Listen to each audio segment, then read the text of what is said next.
അസ്സലാമു അലൈക്കും വറഹ്മത്തുള്ളാഹി വബറകാതുഹു. ഹദീസ് പഠനം. ബിസ്മില്ലാഹി റഹ്മാനി റഹീം. അൽഹംദുലില്ലാഹി റബ്ബിൽ ആലമീൻ.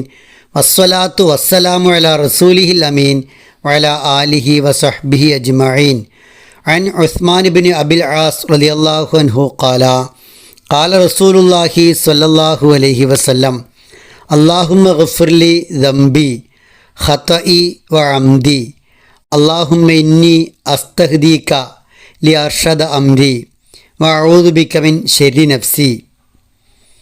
ഇമാം അഹ്മദ് റഹിമഹുല്ലാഹ് റിപ്പോർട്ട് ചെയ്യുന്നു, റസൂൽ കരീം സല്ലല്ലാഹു അലൈഹി വസല്ലമ പ്രാർത്ഥിച്ചു, അല്ലാഹുവേ, അറിയാതെ പറ്റിയതും അറിഞ്ഞു ചെയ്തതുമായ എൻ്റെ പാപങ്ങൾ നീ എനിക്ക് പുറത്തു തരണമേ.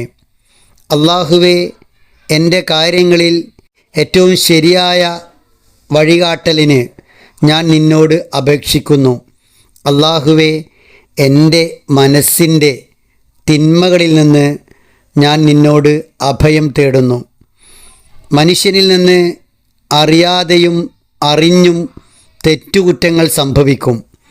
എങ്ങനെ സംഭവിച്ചാലും രണ്ടിനും അല്ലാഹുവിൻ്റെ മുന്നിൽ ഏറ്റുപറഞ്ഞ് മാപ്പിരക്കേണ്ടതുണ്ട്. റബ്ബിനോട് പൊറുക്കലിനെ തേടേണ്ടതുണ്ട്.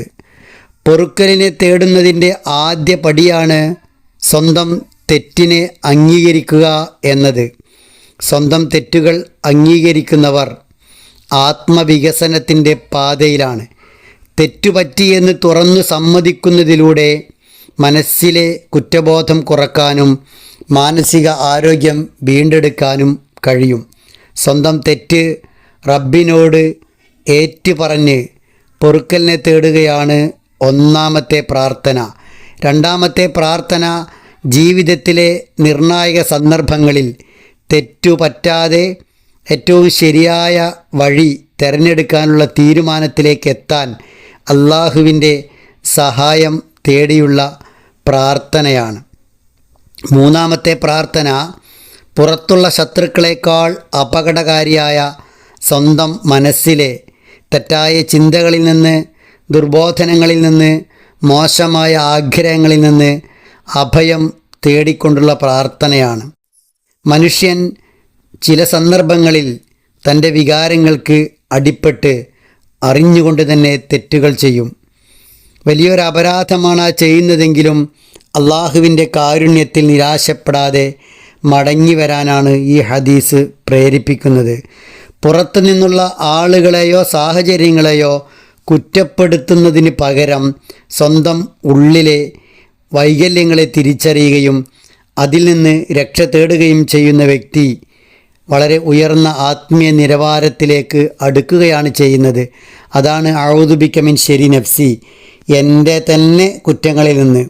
അതിന് ഞാൻ ഒരു ന്യായവും കാണുന്നില്ല, ആരെയും പഴിചാരുന്നില്ല, മറ്റുള്ളവർ കാരണക്കാരാണ് എന്ന് പറയുന്നില്ല, ഞാൻ തന്നെയാണ് കാരണക്കാരൻ. എൻ്റെ ഉള്ളിലെ തെറ്റായ ചിന്തകളും മോശമായ ആഗ്രഹങ്ങളുമാണ് എന്നെ അങ്ങനെ ചെയ്യിച്ചത്, പറയിച്ചത്.